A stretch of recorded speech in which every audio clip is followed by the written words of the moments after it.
America, and today is National Anthem Day. Mr. President, the journal's been read and found to be absolutely correct. I don't feel like you rehearsed that very well today. You did. Is there objection to dispensing with the reading of the journal? The chair hears none, and the reading of the journal is dispensed with. Is there objection to the confirmation of the journal? The chair hears none, and the journal is confirmed. All senators who have bills or resolutions, please bring them to the Secretary's desk at this time. Mr. Secretary, first reading of Senate bills and resolutions, please. Senate Bill 574 by Senator Mullis of the 53rd, a bill to be entitled an act to amend Code Section 31775.1 of the OCGA relating to proceeds of sale in a hospital held in trust to fund Health and Human Services. Senate Bill 570.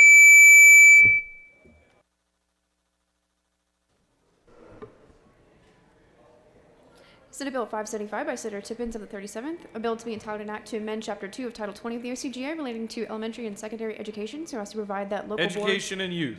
Senate Bill 576 by Senator Strickland of the 17th, a bill to be entitled an act to amend Code Section 1973 of the OCGA relating to actions by grandparents or other family members for registration Judiciary. rights. Senate Bill 577 by Senator Strickland of the 17th, a bill to be entitled an act to amend the OCGA relating to serious traffic offenses so as to add aggressive Judiciary. driving. Senate Bill 578 by Senators Walker III of the 20th and others, a bill to be entitled an act to amend Chapter 2 of Title 26 of the OCGA relating to standards, labeling, and alteration of food so as to authorize... Agriculture and Consumer Affairs. Senate Bill 579 by Senators Mullis of the 53rd and others, a bill to be entitled an act to amend Part 1 of Article 2 of Chapter 13 of Title 16 of the OCGA relating to schedules, offenses, and penalties under the regulation of controlled substances. Judiciary. Senate Bill 581 by Senators Walker III of the 20th and others, a bill to be entitled an act to amend Chapter 4 of Title 44 of the OCGA relating to determination of boundaries so as to designate the most recent systems and plane coordinates for Science defining... and Technology. Senate Bill 582 by Senator Tate of the 38th, a bill to be entitled an act to amend Part 2 of Article 15 of Chapter 1 of Title 10 of the OCGA relating to the Fair Business Practices Act of 1975 so as to require certain language of Agriculture and Consumer Affairs. Senate Bill 583 by Senators Anna Vitarte of the 31st and others, a bill to be entitled an act to amend Article 1 of Chapter 3 of Title 46 of the OCGA relating to generation and distribution of electricity generally so as to change Regulated Industries. Senate Bill 584 by Senators Robertson of the 29th and others, a bill to be entitled an act to amend Part 3 of Article 3 of Chapter 5 of Title 48 of the OCGA relating to compensation for county tax officials. Retirement. Senate Bill 585 by Senator Tate of the 38th, a bill to be entitled an act to amend Part 1 of Article 2 of Chapter 5 of Title 46 of the OCGA relating to general provisions relative to telephone service. Agriculture and Consumer Affairs. Senate Bill 586 by Senators Gooch of the 51st and others, a bill to be entitled an act to amend Part 2 of Article 3 of Chapter 4 of Title 32 of the OCGA relating to exercise by counties of power for contract for road projects generally. Transportation. Senate Bill 587 by Senators Miller of the 49th and others, a bill to be entitled an act to amend Title 20 of the OCGA relating to education so as to provide for the establishment of promised scholarship accounts to be funded by the state in the amount of $6,000 per school year for each participating Education and Youth. Senate Bill 588 by Senators Miller of the 49th and others, a bill to be entitled an act to amend Article 3 of Chapter 2 of Title 20 of the OCGA relating to local boards of education so as to provide that all meetings of local boards of education. Education and Youth.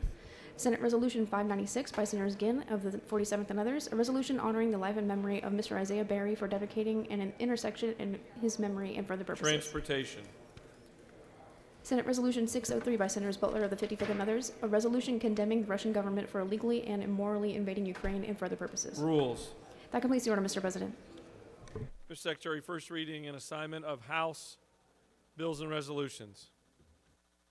House Bill 389 by Representatives Jones of the 25th and others, a bill to be entitled an act to amend Chapter 8 of Title 34 of the OCGA relating to employment security so as to change the definition of employment to include services performed by an individual for wages Insurance and Labor.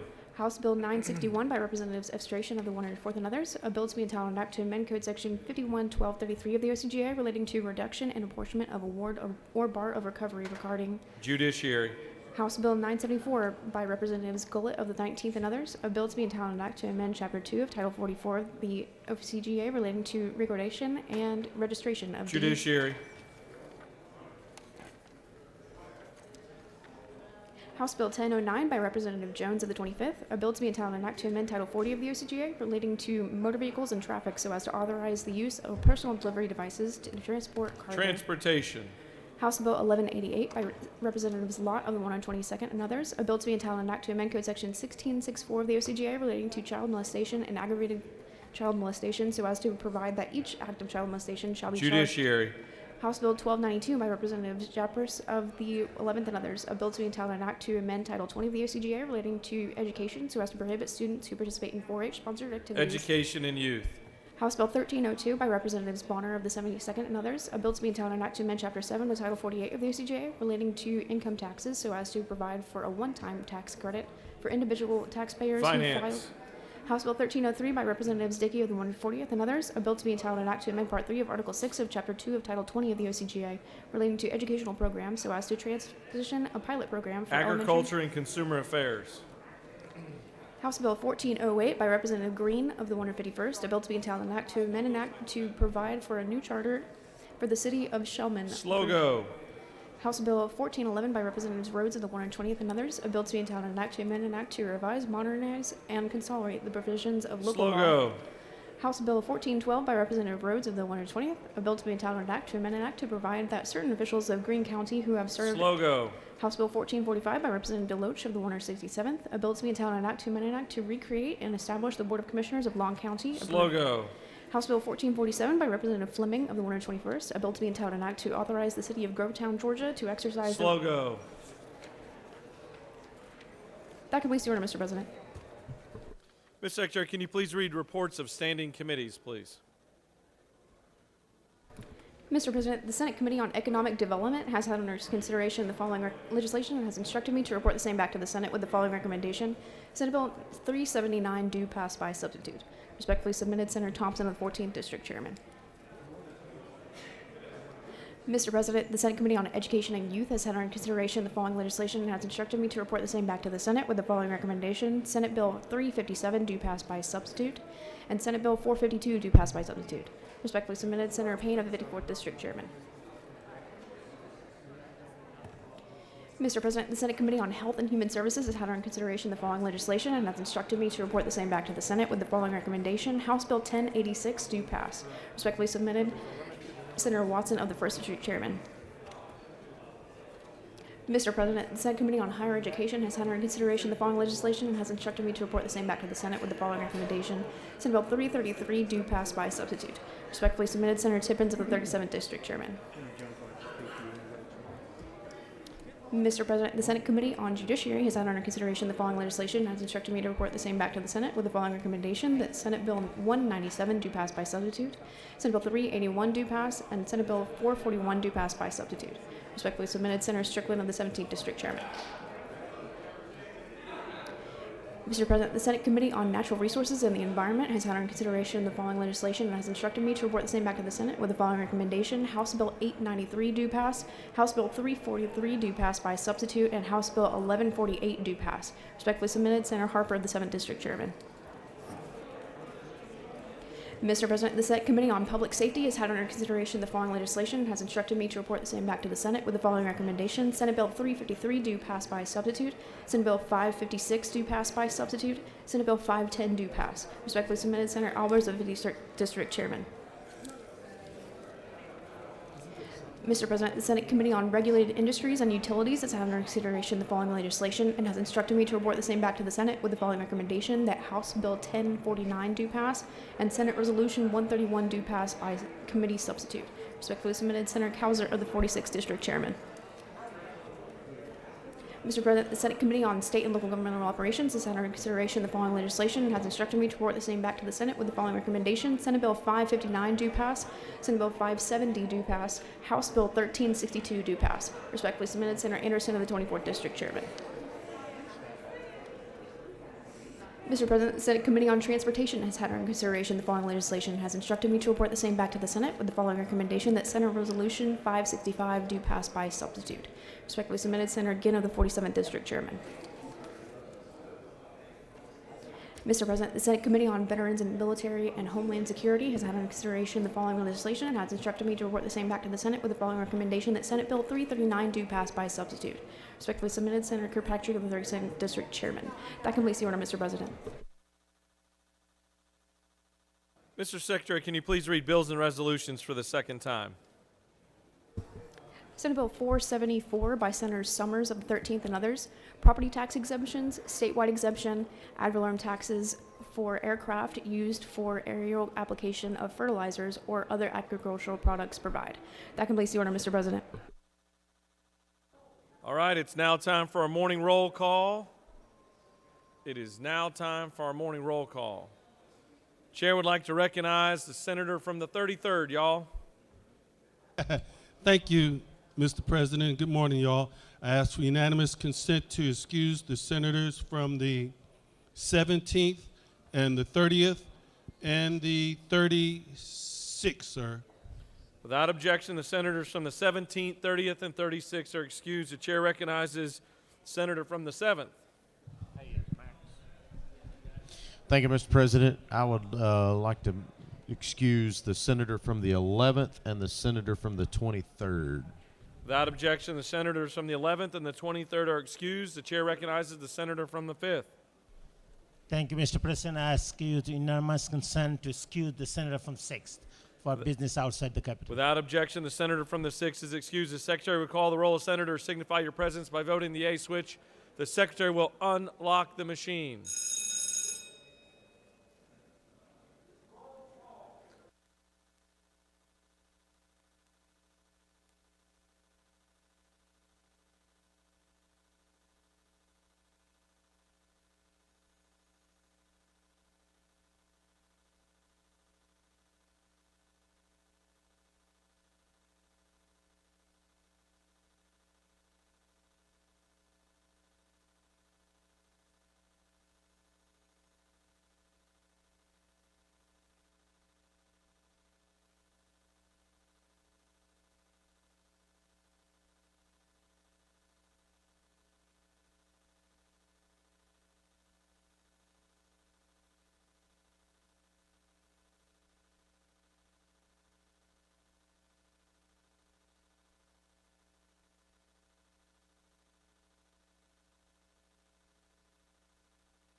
All right, it's now time for a morning devotional.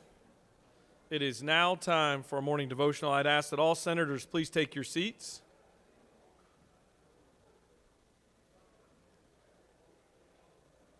All senators, take your seats and please cease all audible conversations.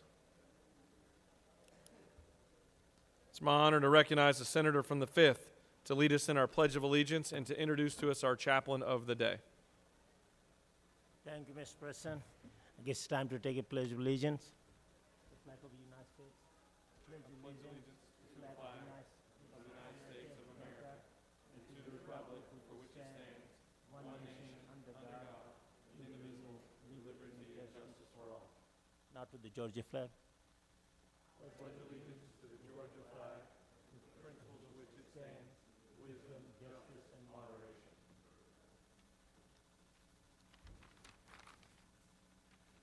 Thank you, colleagues.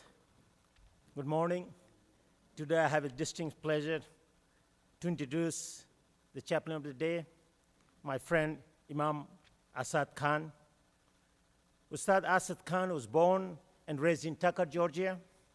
At the age of 13, he completed his memorization of the entire Quran.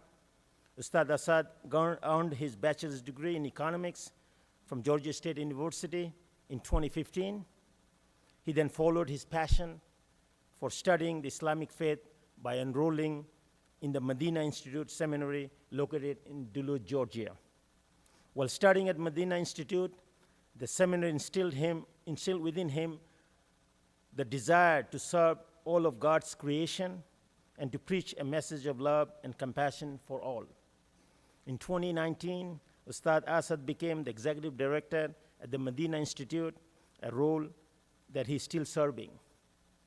He also served at Medina as a preacher, instructor, researcher, and chaplain. In 2020, Ustad Assad married his lovely wife, Sophia Khan. She couldn't be with him today because she's a teacher. She's teaching class now. He's also an avid fan of NBA and enjoys watching basketball game in his spare time. I'll let Imam Assad Khan come speak. Bismillahir Rahmanir Rahim. Assalamu alaikum. In the name of God, the loving, compassionate, and most merciful, good morning to all of you, and may peace be upon you. I would like to start by thanking the President of the Senate, Senator Rahman, and all the members of the Georgia State Senate.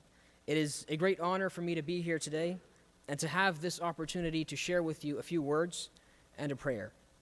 My intention here is not to share with you novel information or ideas, but rather it is for my words to serve merely as a reminder for myself, first and foremost, and for all of the honorable people that are present here with us today.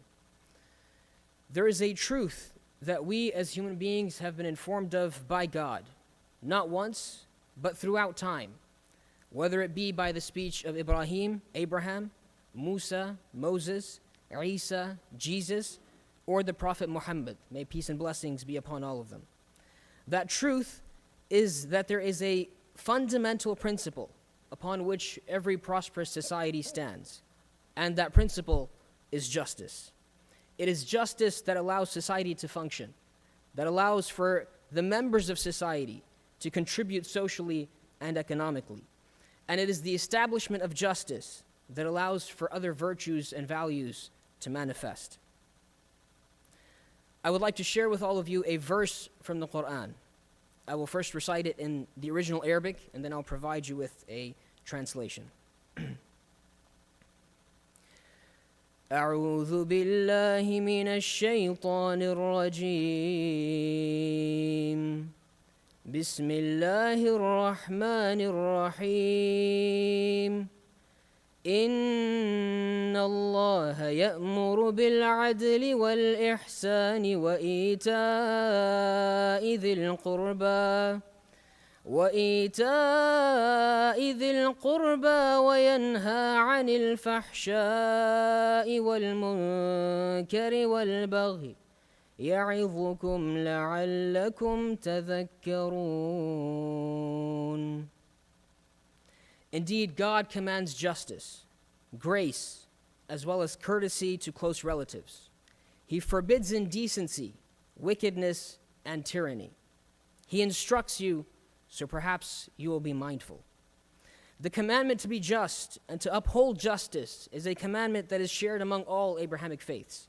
If we look into Psalm chapter 82, verse 3, the verse states, "Give justice to the weak and the fatherless. Maintain the right of the afflicted and the destitute." The message of justice is a timeless message because justice is an absolute value. And as believers in God, and as those who believe that we will all one day be held accountable by God, our commitment to justice should be irrespective of who it is for or against.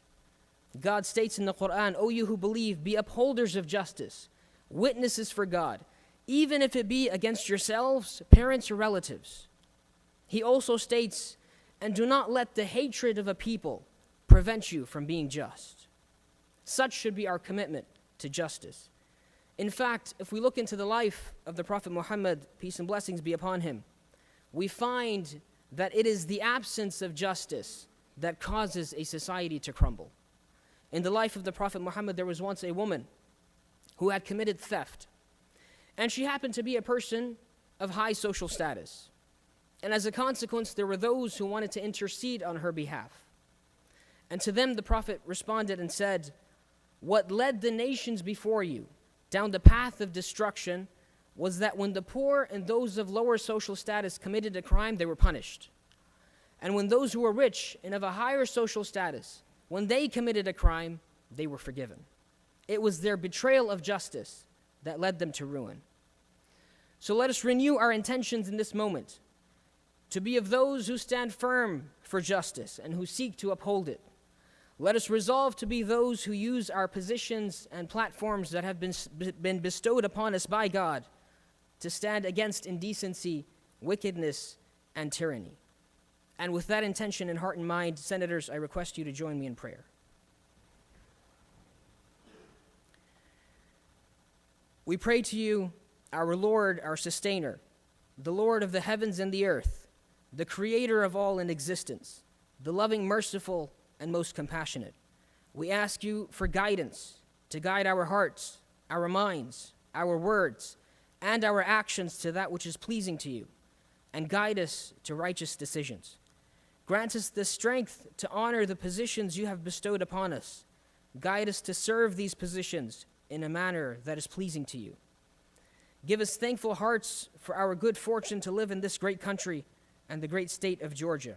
We ask you to bless this great nation and those who reside within it, to bless the great state of Georgia and its residents, and we ask you to bless all of humanity. Grant your grace to those who are suffering nationally and internationally. Protect those who are innocent. Grant sustenance to the needy and heal the ill. And finally, we ask you for your love and for the love of those whom you love and the love of everything that brings us closer to your love.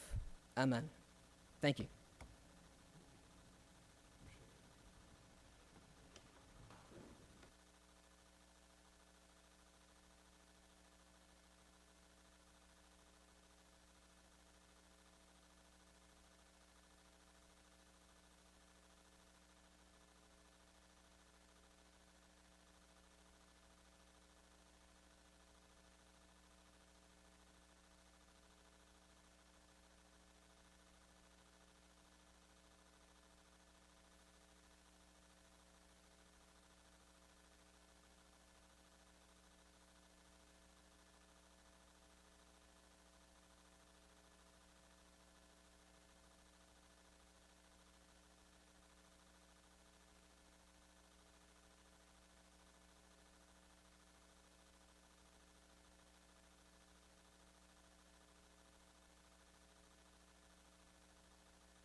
Are there any unanimous consents?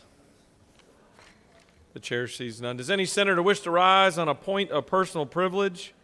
The chair recognizes the distinguished senator from the 4th. For what purpose does the senator from the 4th rise? Mr. President, I'd like to excuse the senator from the 3rd, please, sir. Without objection, the senator from the 3rd is excused. Would any senator wish to rise on a point of personal privilege?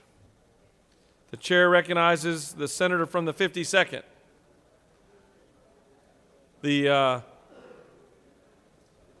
MVP of the kickball game, from what I understand, I've had several reports about the defense that you played. I don't know how you played offense, but certainly won an award for defense. Well, I'm still walking today, though some of them said they weren't sure I would be, Mr. President. The appropriations chair in the outfield was very helpful with me. But I come today because I was Tuesday talking to the senator from the 11th who has been on many deliveries of babies and said, just here's the situation with my daughter. Give me your best estimate. I know it could go on for days. He said 8 to 15 hours. It was 11 hours. And so he was pretty spot on. So Connor Paul was born in Marietta to my daughter there Tuesday night, and it's my first grandchild. The senator from the 33rd has a new constituent that will be coming home from the hospital today there. And while my youngest daughter and I, who are UGA graduates, are hoping for a 2045 graduate of UGA, my daughter who went to Wake Forest and her husband who went to that trade school right down here on It's North called Avenue. Georgia Tech. Anyway, they may have different ideas, but mom and baby are perfect and everything is great. And so if I look older, it's because I'm a granddad now. Thank you, Mr. President. You had a little extra purpose yesterday playing defense in that kickball game. Now we all understand. Chair recognizes the senator from the 53rd for a point of personal privilege.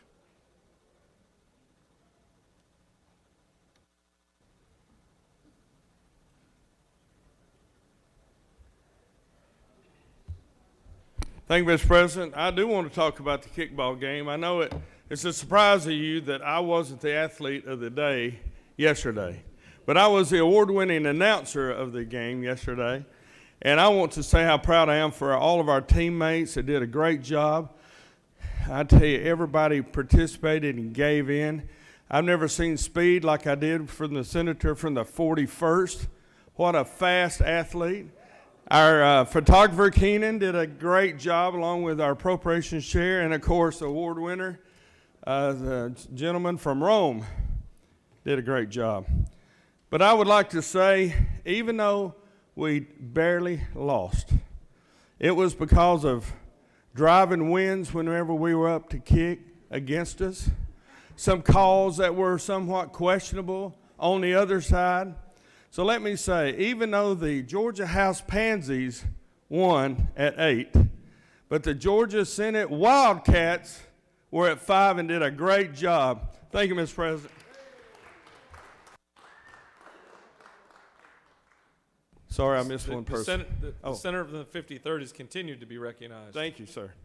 We all need to thank Stacy Peary for putting it together. She did a great job, along with the captain of the team, the senator from the 7th. Let's give them a hand. Thank you. Where did you kick in the lineup? Were you the cleanup kicker? Oh, the announcer. Well done. Chair recognizes the senator from the 9th for a point of personal privilege.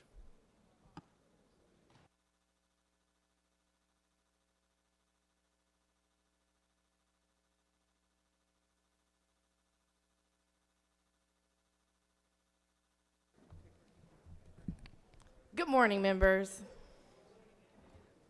I rise today to bring to your attention something that happened yesterday that I believe we should not be doing in this chamber as electeds in our respect for each other. Yesterday, I was to have a hearing on a bill, Senate Bill 523. It was actually a jobs bill to keep jobs here in Georgia. and prevent companies from sending those jobs overseas at a time where people desperately need jobs. And this was for call center jobs, keeping those jobs right here. The senator from the 14th is the chairman of that committee. Incidentally, and ironically, he's running for labor commissioner, a statewide seat. I'm going to read to you all the quote that he gave, or his words spoken after that meeting. The senator from the 14th, and I quote, "We had another presentation that we were going to hear or consider. And so far, members of this committee and those that maybe are within hearing voice of these actions have consequences. And so we just came out of Black History Month. And certainly we took time to recognize and appreciate the contributions of those in that community to our state and to our nation. But we have some, Supreme Court Justice Clarence Thomas, that has equally contributed to our community. And when comments are made that are as offensive as they were made towards an individual like that, the individual that would like to come and have their presentation heard, I think they need to go see the senator from Savannah and make that right. Because we're not just going to use our mics as a bully pulpits to attack individuals, regardless of what side of the aisle you're on, regardless of where you are in any of your verticals, I'm going to say districts. Supreme Court Justice Thomas has been a stalwart of the people and freedom, and I think he stands out. And with that, we are adjourned. That's why I am not hearing Senator Merritt's Senate Bill 523. Now, it is our job in this Senate to come to the well and advocate for our communities, to speak the truth here, and we have a duty to do this because we do have alternative views, and those views should be spoken and respected by both sides of the aisle. And to be punitive towards a senator in this way is not how we do things in this chamber. I was disrespected. I am trying to be silenced, and I was duly elected, like the senator from the 14th, from the people of the district of the 9th. I say that as a Black woman, the first Black woman elected into District 9, this was a slight on me, and it was a slight on the people that I represent. I yield the well. Thank you, Senator. Chair recognizes the senator from the 34th.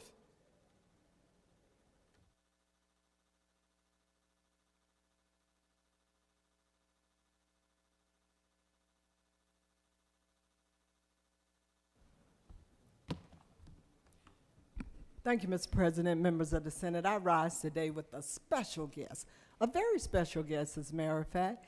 He happens to hail from my church, my home church. You all have heard me talk about Antioch Baptist Church North because I was born and raised there all my life. But today it's all about Hank Stewart. Whereas Hank Stewart, a national renowned figure, is a poet, author, activist, philanthropist, humanitarian, and motivator speaker. And whereas Stewart's talent has afforded him a unique opportunity to recite his work to the mother of the civil rights movement, Mrs. Rosa Parks, as well as First Lady Michelle Obama. Whereas Stewart has written and performed commercials for the McDonald's Corporation and WAGA Atlanta Black History Spot, which resulted in an attainment of 2007 Emmy, Promax, and Gabby Awards. And whereas in 2003, he collaborated with prolific author Kendra Norman Bellamy and co-authored 2 best-selling novels, loose based off the poem he had written titled 3:56 a.m. and the Morning After. Whereas Stewart poetry on love, history, and spirituality has long been cherished by his dedicated fans for this emotional impact and intensity, and he does not shy away from sensitive subject matters such as breast cancer, domestic violence, sex and human trafficking, adultery, and more. And whereas, as further testament of his philanthropist nature, Stewart co-founded the Stewart Foundation with Glenn Mason, a youth leader organization that has positively impacted the lives of thousands of youth and students since 2006. And whereas in 2016, Congressman Hank Johnson recognized Stewart's work and declared him poet laureate. Dag, boy, that's quick. I'm gonna stop that because what I want to end with is just a brief of what Stewart has done. He reminds us when I stop at a traffic light and I think about Morgan Garrett. I took to the left, son of the Capitol, Benjamin Banneker, and I thought about Rosa Parks and would have missed that bus. Thank you, Stewart, for being here. Thank you for all you do. Mr. President, I'll yield the well. Chair recognizes the senator from the 41st with a point of personal privilege.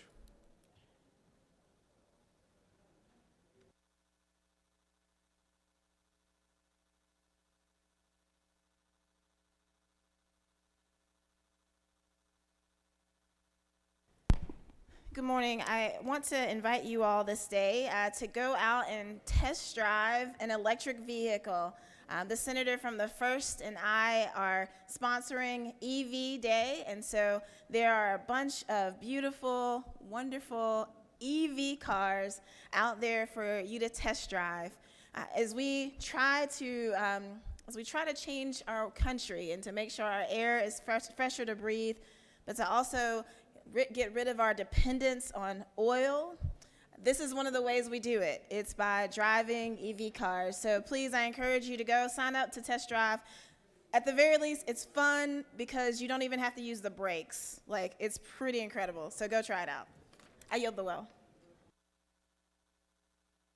Chair recognizes the senator from the 44th, who's right down here, for a point of personal privilege.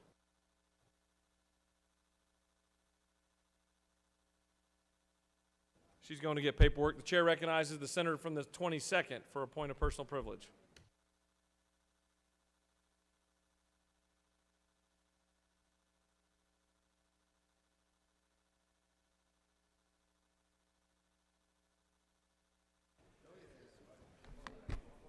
Thank you, Mr. President. I just want to quickly comment and remind ourselves that we, whether we like it or not, we're the example of what American democracy and the republic is all about. And we have an obligation to show how the democratic process works. A few years ago, I was debating an abortion bill, and I went to the Will and spoke. I was a little younger then, and I actually went to a feed where persons were making comments. And I knew for a fact that the comments would be negative, but what I didn't expect was persons who kept saying, cut his mic off as I was speaking. Multiple occasions, different people were saying, cut his mic off, cut his mic off. The last thing we should be doing is turning off mics. The last thing we should be doing is cutting off speech and debate. And that's exactly what we saw occur yesterday. We have to be heard on all issues, no matter what, because we are that example. The people look to us. And it was amazing to see persons say, cut his mic off. What happened puts us on a dangerous path that we have to be very careful about going down. It doesn't matter whether Republican or Democrat. We cannot walk that particular path. We have to be that example. And sometimes being an example for larger issues such as American democracy and republicanism is tough. It's one of the toughest things we can do because it's so much easier to go the other route. It's so much easier to go the negative route. It's so much easier not to follow the democratic process. But I hope that after what occurred, as someone's mic was cut off and not allowed a hearing, after what occurred, we will reassess ourselves and know that we have to maintain the democratic principles that we claim to espouse. And with that, I yield the well. Chair recognizes the senator from the 33rd with a point of personal privilege.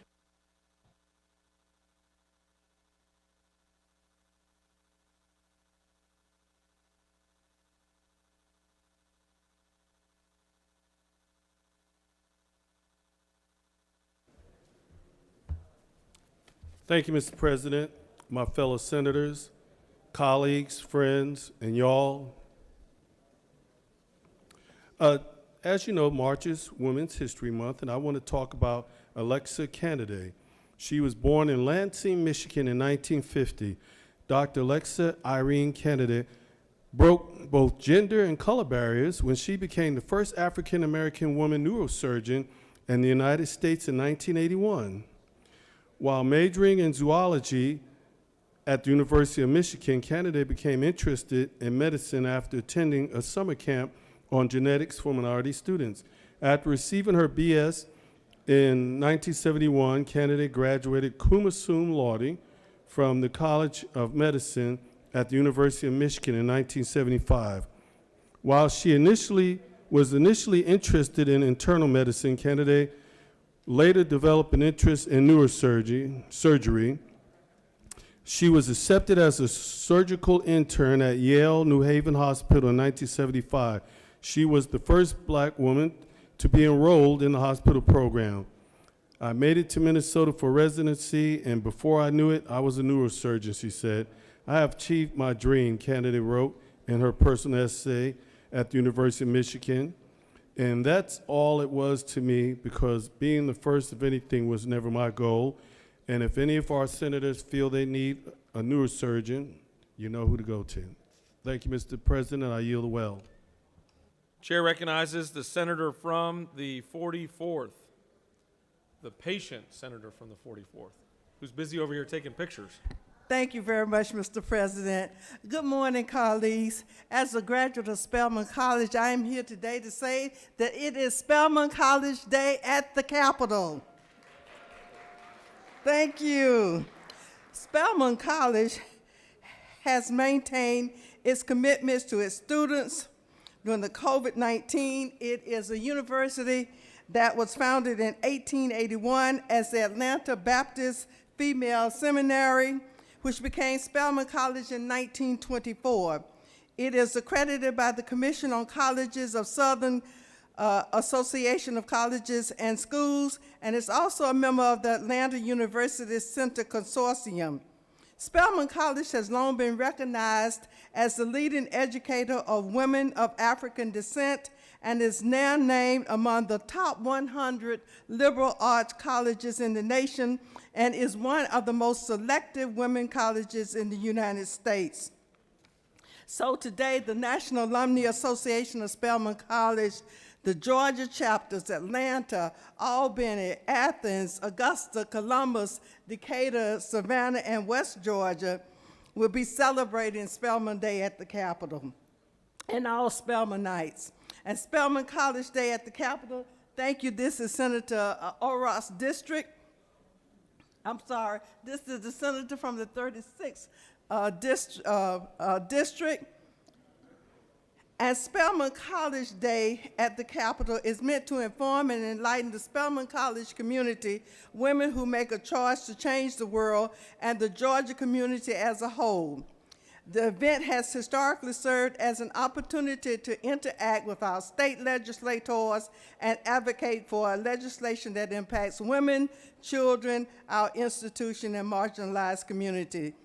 President Dr. Merritt Smith-Campbell and the Spelman College faculty and staff, students, alumni, and friends of Spelman College, this is our day here at the Georgia State Capitol. Let's give Spelman College a big hand. Thank you very much, Mr. President. I yield the well. Chair recognizes the senator from the 32nd for a point of personal privilege.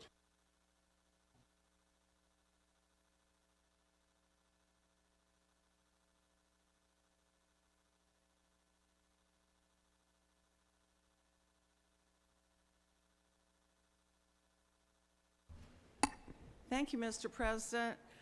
I don't know if this particular group has made their way over here yet, but I wanted to give a welcome to the Capitol and a big thank you to the Georgia Fraternal Order of Police. They are here today visiting the Capitol, and we all owe our law enforcement officers a debt of gratitude for serving and protecting us every single day. So I hope that they will feel welcome, and you may see a lot of people running around in uniforms today.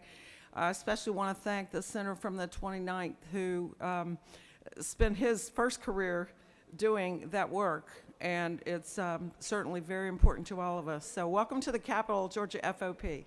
I yield the well. Chair recognizes the senator from the 24th.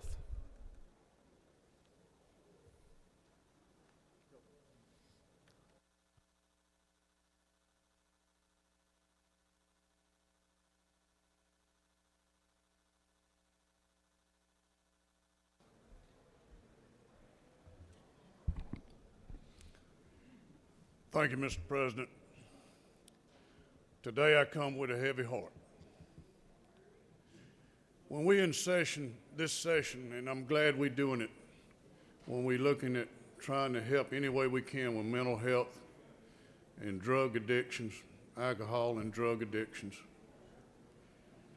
I'm glad we're working doing the best we can to help people in this great state of Georgia. But today I stand in this well that when it really touches home, when you got a young man that's a mile down the road from your house that you've tried to mentor and try to get him on the right track and try to love him and help him turn his life around, it gets dear to your heart. I want to thank my son-in-law and my daughter for spending time with this young man, Justin Welcher. We come Saturday, Justin passed away. We had the funeral service yesterday afternoon at 5 o'clock. But why I want to thank my daughter and my son-in-law is that they got him to get involved with church. And he went to church, and he joined the church about 2 months ago. But he's home, and we're not now. But I just ask for silence a moment for the Justin family. Senators ask us all to rise for a moment of silence.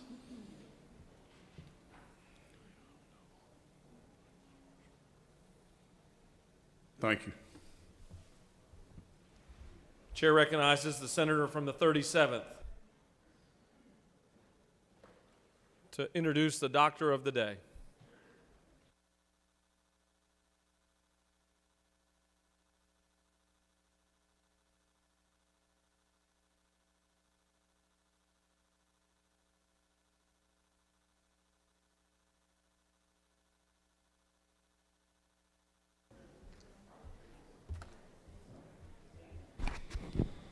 Thank you, Mr. President, members of the Senate. It's my pleasure to introduce to you today the Doctor of the Day, Dr. Parshell Connolly. Dr. Connolly is a board-certified physical, medical, and rehabilitation specialist for Kaiser Permanente's pain management clinics. Pain management provides non-surgical spine care with the Southeast Permanente Medical Group, TSPMG. Dr. Connolly is a physiatrist. I'd never heard of that till I read this, that there was such a thing. For everyone's edification, a physiatrist are medical doctors who treat patients suffering from medical conditions that impair their function and quality of life. They apply basic core principles of therapeutic exercise, modalities, healthy diet, and minimal medications to promote healing from physical impairments, including acute and chronic back and neck pain. We might need one of them in the Senate. Some of us cause acute neck pain.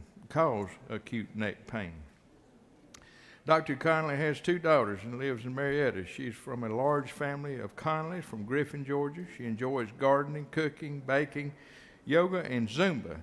She's a member of Mount Perrin Church and the Atlanta Medical Association. She especially enjoys her evening walks with Lila, the family golden doodle.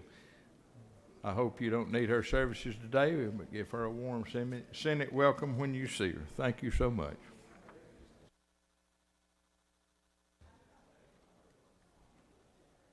You have a consent calendar of privilege resolutions before you. Does any senator wish to remove a resolution from the consent calendar?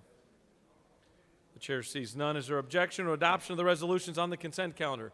The chair hears none, and the resolutions on the consent calendar are adopted.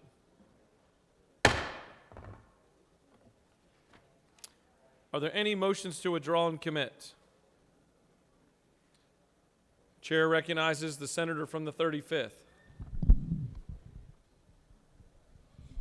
Thank you, Mr. President. I ask to unanimously consent that SB 272 be withdrawn from the Committee on Government Oversight to the Committee on Special Judiciary, and both chairpersons have agreed. Ms. Secretary, can you please read the caption? Senate Bill 272 by Senators James of the 35th and others, a bill to be entitled an act to amend Chapter 8 of Title 50 of the OCGA relating to the Department of Community Affairs so as to create the Racial Equity and Reconciliation Commission of Georgia and for other purposes. That completes the order, Mr. President.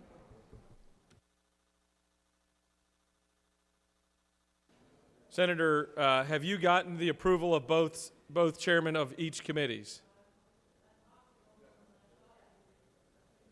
At this time, that motion is not recognized until both chairmen have agreed. Thank you.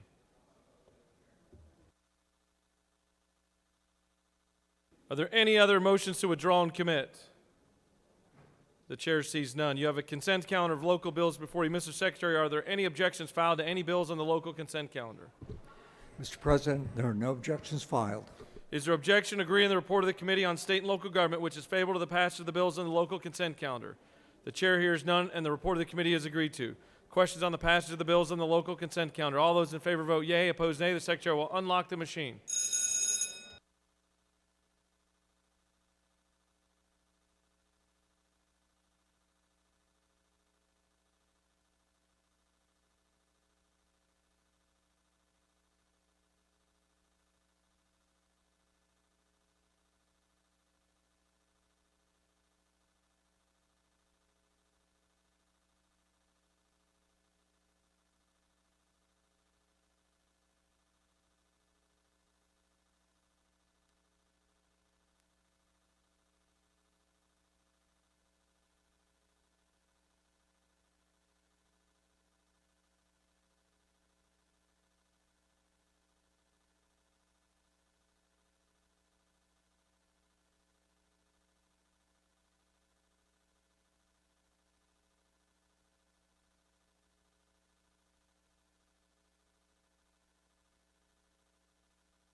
On the passage of the bills on the local consent calendar, the yeas are 45, the nays are 0, and the bills having received the requisite constitutional majority are therefore passed.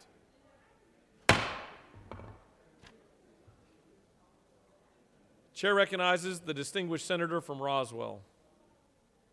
Mr. President, I'd ask unanimous consent that the bills that were passed in the local consent calendar be immediately transmitted to the House. Senator from the 56th has asked for unanimous consent that the bills on the local consent calendar be immediately transmitted to the House. Is there objection? The chair hears none, and they are immediately transmitted.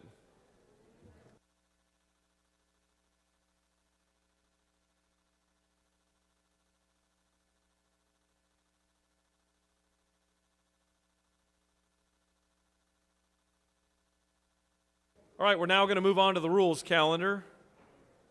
And the chair would like to recognize the senator from the 1st.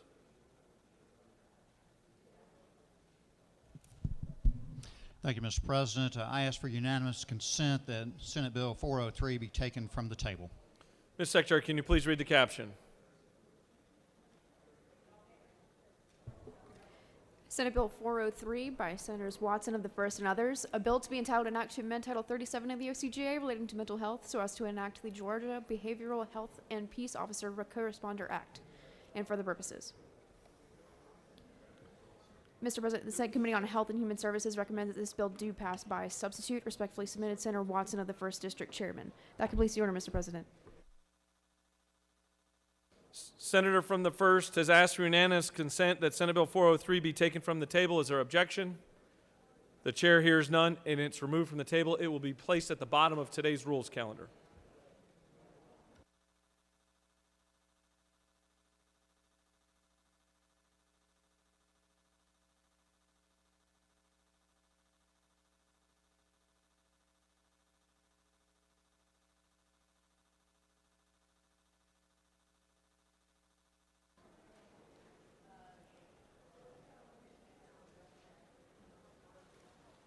Thank you.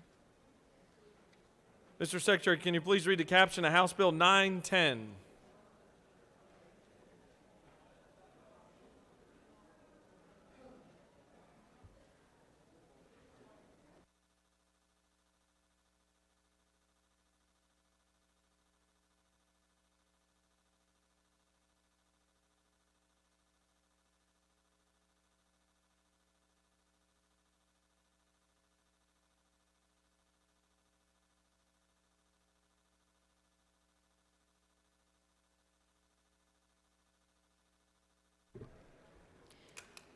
House Bill 910, a bill by Representatives Ralston of the 7th and others, a bill to be entitled an act to amend an act making and providing appropriations for the state fiscal year beginning July 1st, 2021 and ending June 30th, 2022, known as the Georgia Appropriations Act, Act Number 305, approved May 10th, 2021, to make, provide, and change certain appropriations for the operation of the state government and its departments, boards, bureaus, commissions, institutions, and other agencies, and for other purposes.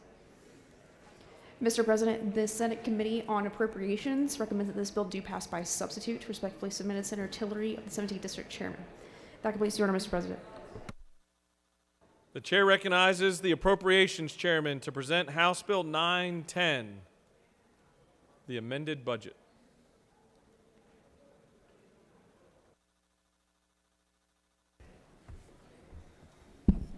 Thank you, Mr. President, members of the Senate. I rise to bring to you what is really a cleanup bill in its simplest form, I guess. A cleanup bill for the state budget, the amended budget for FY22. There's been, since the last time I presented a bill of a budget in this chamber, there's been some changes in my life as well. And those changes cause you to look at the budget differently. As many of you know, my wife, Ashley Nicole, and I welcomed a son, John, into this world. He's 9 months old. Thank you, Senator. I didn't know if you were about to move to adjourn without that rapid applause.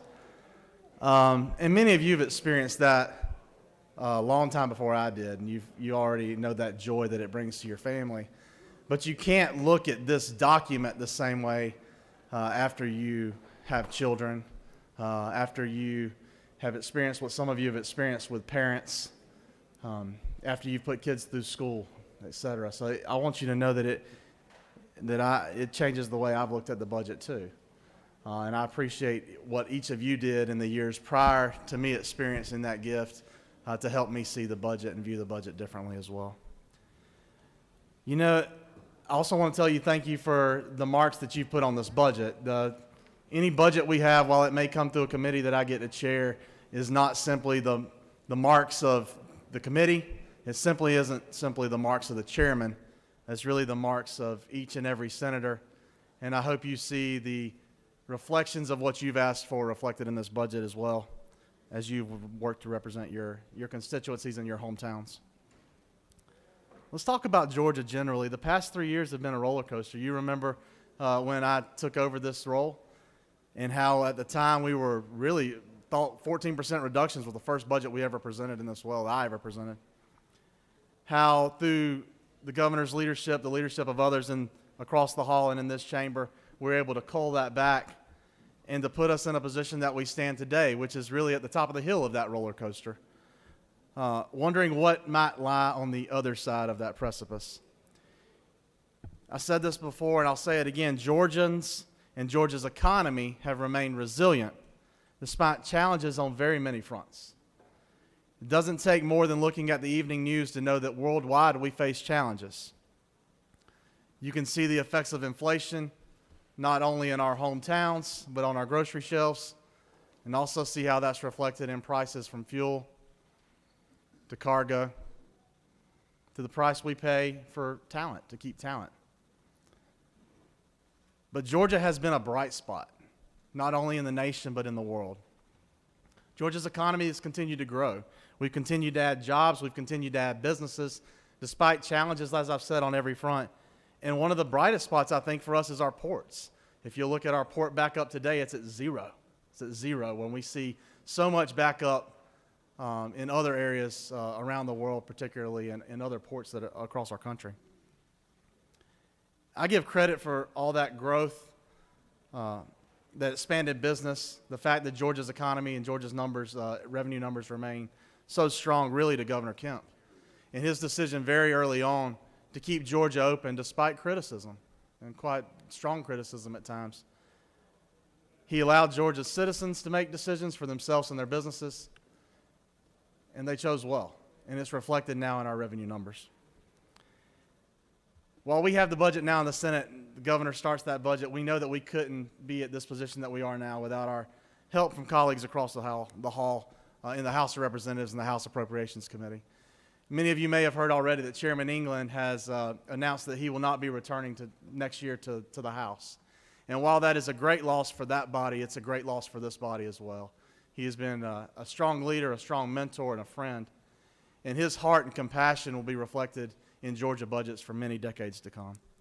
And we also appreciate the help of his right-hand ladies over there, Christine and Martha, who've helped pull through this process. You know, the work that they've done has put us in a better position to review this budget for the state of Georgia and its citizens, and it really makes our job easier in the amended budget, and I'm sure it'll make our job easier in the FY23 when that comes across, hopefully next week. Let me talk to you about the bill itself. The governor's FY22 amended proposal included a 9.1% change over his original FY22 numbers, although that was still about 2.3% below 21 collections, which was, I think, a very prudent move for the reasons that we discussed already before. The big items you know, and they've been discussed in media throughout the state, and we've retained many of these in the Senate proposal. A $5,000 raise for full-time state employees who are benefit eligible, $2,000 to meet the governor's prior promise to teachers of a total $5,000 raise originally promised in 2018, $388.2 million to offset prior year's QBE austerity, and $93 million as a midterm adjustment on QBE growth. The governor's budget also included $18 million for state charter supplements, or state commission charter supplements, and $188 million to replace 1,747 school buses across our state. His budget included $67 million to replace the Medicaid Management Information System. You'll see that at line 82.4, and $2.8 million on a Senate priority, which was to implement and continue to implement the All-Payer Claims Database, which has been a strong policy position of the senator from the 11th to help us make good data decisions on medical decisions for the state. In the governor's budget, he also included $8.1 million for DISH payments, DISH, Disproportionate Share Hospitals, but many of you know that better as the Indigent Care Trust Fund, and $2.7 million in matching funds for meals, supportive services, family caregiver support, and preventative health services. The governor's original budget also included $9.9 million for the ADAP program and $23 million to replace radio comms at state correctional facilities. His budget also included $5.5 million for wireless infrastructure upgrades, which are needed to combat cell phone and other technology that we've seen inside the prisons. The governor's original budget also included $4.6 million for Georgia Crime Victims Emergency Fund and $3.1 million to replace firefighting equipment at the State Forestry Commission. There were $2.7 million in his original proposal for EPD for Lake Lanier's water storage agreement, and another $1.1 for infrastructure and seed grants to support precision agriculture. The governor's budget tried to make a substantial down payment on a long-term liability that our state has faced on its workers' comp liabilities. with $150 million set at DOAS for negotiated workers' compensation settlements. It also made a large down payment and investment in our state prisons. Many of you know that many of those facilities are extremely old. Our infrastructure there is dated. It has become a safety concern at many times. And the governor's budget included $432.5 million for state prison facility transformation, which would likely include one complete rebuild and potentially another move to take advantage of some changes at the federal level concerning contracts. The biggest dollar move in the governor's original proposal was $1.6 billion of prior year undesignated funds for tax funds to all Georgia income tax filers. And you see that now. I believe it's House Bill 1032. Let's make sure I'm right on that one. 1302. I'm getting dyslexic here. I apologize. 1302. And that's passed the House, and we expect to take that up in this body very soon. All of those priorities that I've already mentioned are still included in the proposal that's laying before you now. But there were a lot of changes. As you know, you have your own priorities, and those have been incorporated in this document as well to reflect the things that your citizens at home care about, that your hometowns care about, that your constituents care about. And they cared about the pandemic. You see, the pandemic's been trying on families and children in all our communities, and many of your budget ads reflected this. In line 58.6, you'll see where the Senate position supports the Silence the Shame program, which supports mental health and community wellness and outreach. In line 62.4, you'll see where the Senate position also supports Kate's Club, which is a nonprofit that provides grief support to bereaved children for issues that they previously were not facing before this pandemic. And in various other line items in DBHDD, you'll see $1.25 million that was added for respite services, along with an additional $250,000 for non-medical, non-emergency transportation to help with those who would benefit from such programs. One of the true frontline workers in this pandemic has been school nurses. And the Senate proposal, because of senator requests, numerous senator requests, adds $4.1 million at line 149.8 to provide school nurses with parity to the teacher increase you'd see as well. It'd be $2,000 for every school nurse on top of, in addition to, or as well as what there's being paid to teachers. To thank them again for the efforts they've put through in this pandemic. The pandemic's also caused a change that some might not expect. It's been at our state parks. Many of you know that in order to get into a Georgia State Park now, you might need to bring your own parking spot. They've been full. We've seen increased use. We've seen increased traffic. But what we've also seen is our state parks and our outdoor recreation areas across the state is increased wear and tear. The House budget added $14.9 million to address this, and the Senate met with its half as well as we prepare to move into the future at the same dollar amount. Also thinking ahead is another issue that many of you may not know about is the avian flu. It was found in Kentucky. Our Agriculture Commissioner, Gary Black, had to take steps to mitigate allowing that to get into Georgia flocks, knowing that poultry, particularly boiler chickens, is our number one agricultural commodity, and Commissioner Black already took steps to help mitigate that, and the senator from the 28th was strong in bringing that proposal up, and we've recognized that as well at line 47.6. The Senate's long believed that downtowns and main streets are the lifeblood of our communities, and the resilience of these downtowns and main streets are a main reason why Georgia revenues have held so strong during this pandemic. The more vibrant our downtowns and the more vibrant downtowns our state has, the stronger and more secure our tax base can remain with uncertainty on the economic horizon. These downtowns also provide community identity and are an integral, not just economic, but human support.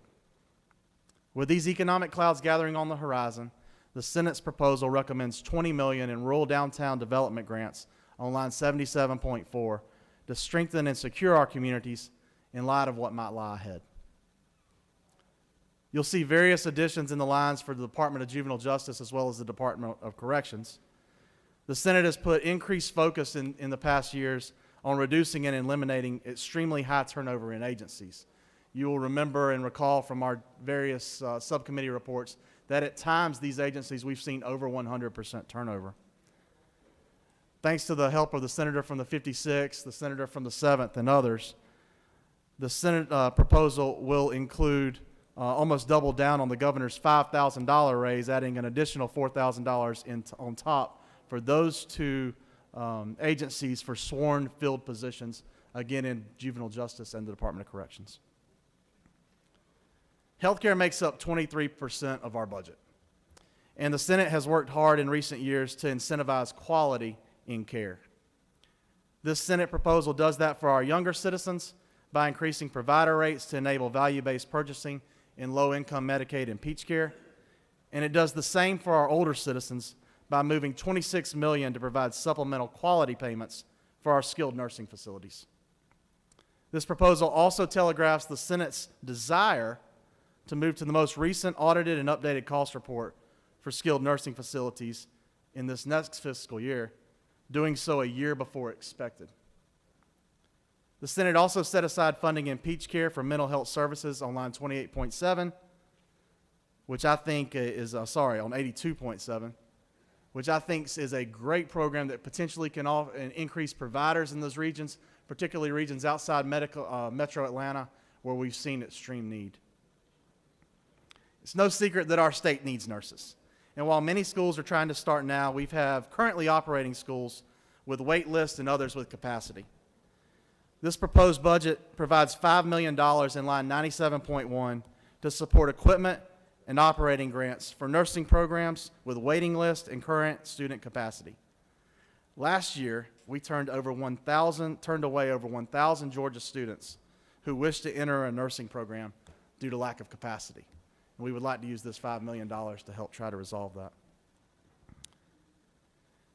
The governor and the House moved several bond projects forward from FY23 and funded them in cash, and the Senate took a hard look at that as well, and that's in Section 282 mainly. The Senate has also scrutinized Carryforward Funds. I know it's a bill that we debated last year. The senator from the 37th held a bill. There might have been a move to go around his thoughts on that, but it did resurface in the Senate's budget. The Carryforward Funds have a report that's generated annually. Part of that report is on your desk now, and it details these funds that are held by these institutions. In Section 282, the Senate proposal takes a portion of these funds, which is equal to 1/2 of the contingency listed at various institutions, and provides it to the various building projects that were advanced by the governor and the House. You know, we do a lot of work every year in this chamber, but we do a lot of work outside of this chamber when the session ends, on study committees back at talking to constituents back home, and none of that work should go to be wasted. To make sure that our study committee work was not discarded, in line 47.4, the Senate adds $100,000 at a recommendation of last year's study committee on food deserts for centralizing info in a manner accessible for citizens to locate available resources for food accessibility. And in line 336.8, the Senate proposal takes the proposal by the Joint Airport Aid and Improvement Study Committee and puts $15 million down as a first investment on those recommendations. Probably the largest dollar move in the Senate's budget, though, is in the Department of Transportation. You know, many times the state budget reflects what happens at the federal level, and because of federal moves, we have to adjust our state budget accordingly. And this year is no different. Earlier last year, Congress passed the Federal Infrastructure and Investment and Jobs Act, and that does potentially make Georgia eligible for substantially more federal funds. There's a state match of roughly 20%. That would leave a 1 to 5 return for Georgia on state dollars paid forward. But the dollar is large.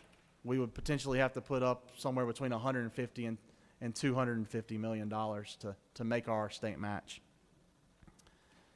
I told you already that I'm a little concerned about the stressors on our economy and what that would hold for the future. Recognizing that and also recognizing the cash position we're in now, the Senate on lines 500.1 and 500.2 sets $189.8 million down to match the Federal Infrastructure Investment and Jobs Act puts that money aside so we can go ahead and earmark it now. The reason that we do that is because this sets aside a significant portion of our entire match for this federal authorization. This is a one-time appropriation at a time when we can set aside required funds that will mitigate the burden on future motor fuel tax collections of matching this large influx of new federal spending. We don't know when Congress will act to actually appropriate that. We know we can't set aside our match too early, but we could, however, set aside our match too late. I believe this is a prudent and one-time move that puts future legislatures in a better position to meet the needs of the state. Speaking of prudence, while this is the amended budget, and generally the amended budget is slightly easier than the FY23 budget that we expect to see next week, I don't know that that'll be the case this time. Right now, we're in a position where cash seems to be on hand. I'm not sure we'll see that in 23 and as we move into the 23 amended and the 24 next January. So many of these moves you will see now, we do have to take and make sure that we're making conscious decisions, that we're being prudent with taxpayer dollars and not incurring expenses now that we can't move forward later. Particularly the Department of Transportation move, the move at DOAS concerning workers' compensation settlements. Those are to remove future liabilities. If we can take care of those future liabilities right now in a time when we do have the money to do so, it puts us in a position to be nimble and to react more quickly to the needs of our citizens that they may face that we aren't expecting or anticipating now over the next 12 to 18 months. I need to thank a few other people. We couldn't get through this process without our Senate Budget Office. Many of you know Melody and Brent. You also are aware of Austin, Caitlin, Keith, John, Lindsay, and Sydney in the back, and Courtney. If you guys would give them a round of applause for the work they put in this process.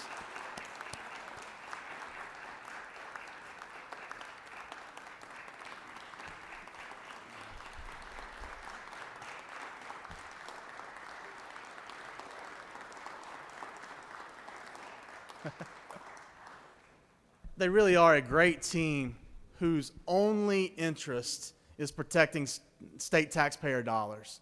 And I really value their input, and thank you so much for the hours that you put in, particularly this time of year. And also need to thank you, senators. Again, the proposals reflected in this budget are the proposals that you wrote to me or wrote to the committee, subcommittee chairs about, and asked to be included for your communities. Thank you for your diligent work year-round, not only while we're in session, to make sure that your communities are represented, that your community needs are addressed, and that we're in a position to move not just part of Georgia, but all of Georgia forward. Thank you, Mr. President. If there are no questions, I'll yield the will. You do have a question. Chair recognizes the Dean of the Senate to your right. Thank you, Mr. President. Senator Yield. Yes, sir. First, let me commend you on your hard work and dedicated work on the budget. One area, you mentioned a study committee. In the same vein, there was a study committee on sickle cell and the problems that a lot of the patients or sufferers of sickle cell are having getting care or getting to care sites in second-tier cities for the most part. It's a huge problem, and I'm requesting and asking if you would consider making sure that we take a look at that and get some expanded care, some funding in those areas. And I think we talked about it earlier. If I didn't, I want to make sure I do it now and let you know how much I appreciate your work.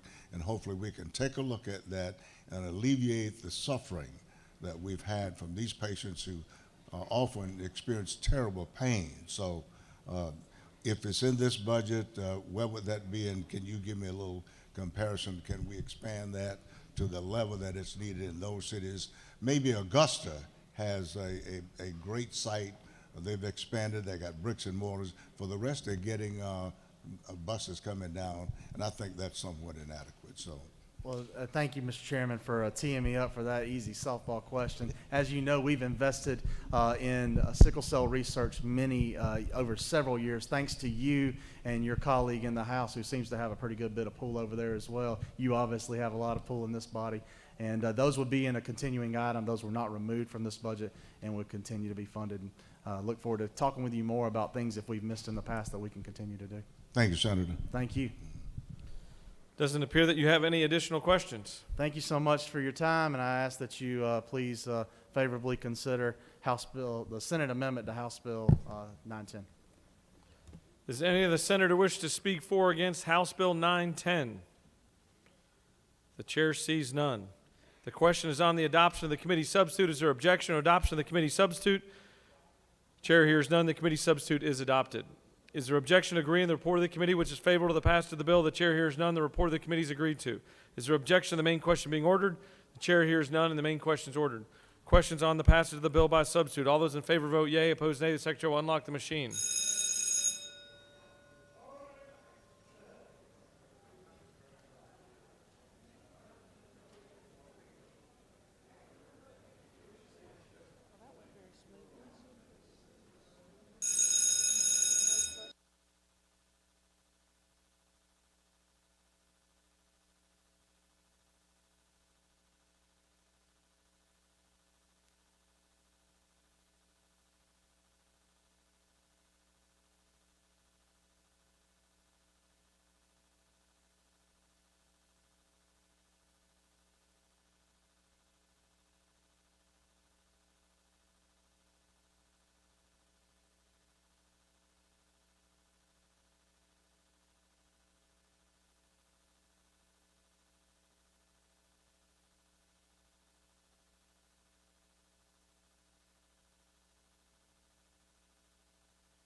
On the passage of the bill, the yeas are 52, the nays are 0. This bill, having received the requisite constitutional majority, is therefore passed by substitute.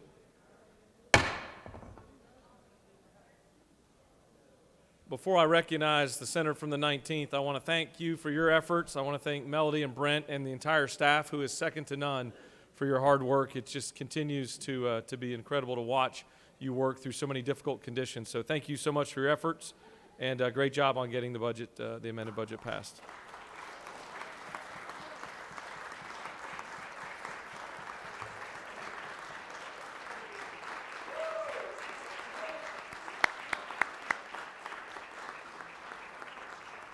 And with that, I would like to recognize the senator from the 19th. Thank you, Mr. President. I move that the Senate immediately transmit House Bill 910 to the House. The senators asked for us to immediately transmit House Bill 910 over to the House. Is there objection? The chair hears none, and it is immediately transmitted to the House. Mr. Secretary, can you please read the caption of Senate Resolution 504? Senate Resolution 504, a resolution by Senator Mullis of the 53rd, a resolution recognizing the significant role that Native American tribes have played in Georgia and dedicating a tree on the state capitol grounds in their honor and for other purposes. Mr. President, the Senate Committee on Rules recommends that this resolution do pass. Respectfully submitted, Senator Mullis of the 53rd District Chairman. That completes the order, Mr. President. Chair recognizes the distinguished, most popular Rules Chairman, Senator from the 53rd, to present Senate Resolution 504.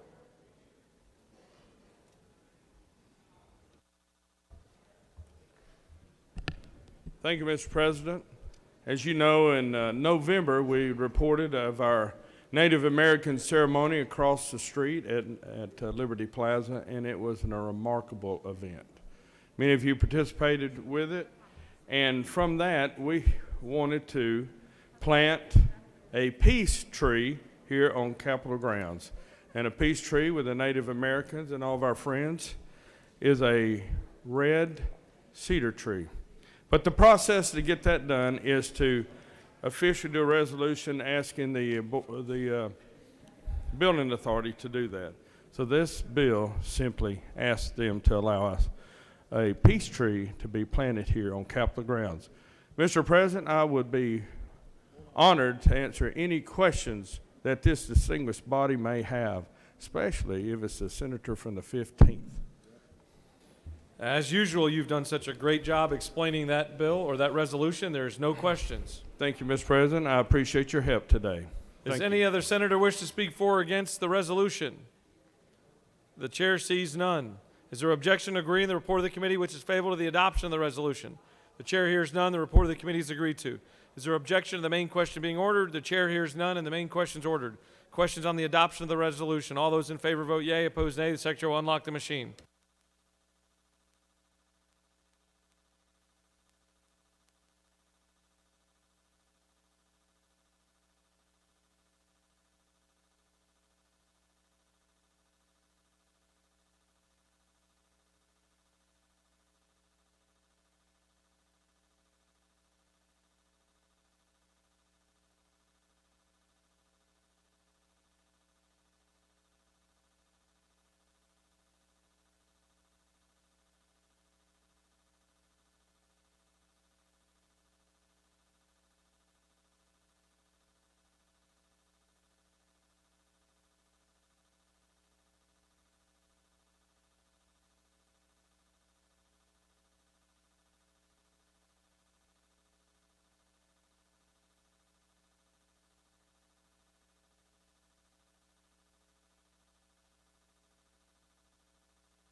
On the adoption of the resolution, the yeas are 50, the nays are 0. The resolution, having received the requisite constitutional majority, is therefore adopted.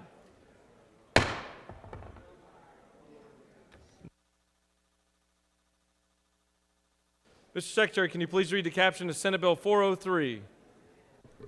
Senate Bill 403, a bill by Senators Watson of the First and others, a bill to be entitled an act to amend Title 37 of the OCGA relating to mental health so as to enact the Georgia Behavioral Health and Peace Officer Co-Responder Act and for other purposes.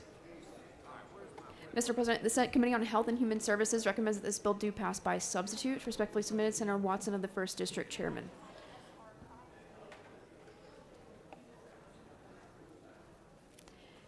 Mr. President, the Senate Committee on Health and Human Services offer the following substitute to Senate Bill 403, a bill to be entitled an act to amend Title 37 of the OCGA relating to mental health so as to enact the Georgia Behavioral Health and Peace Officer Co-Responder Act, to provide for immunity for the transport of a patient to a facility, to provide for the establishment of co-responder programs, to provide for a co-responder teams composed of peace officers and behavioral health professionals, and for other purposes.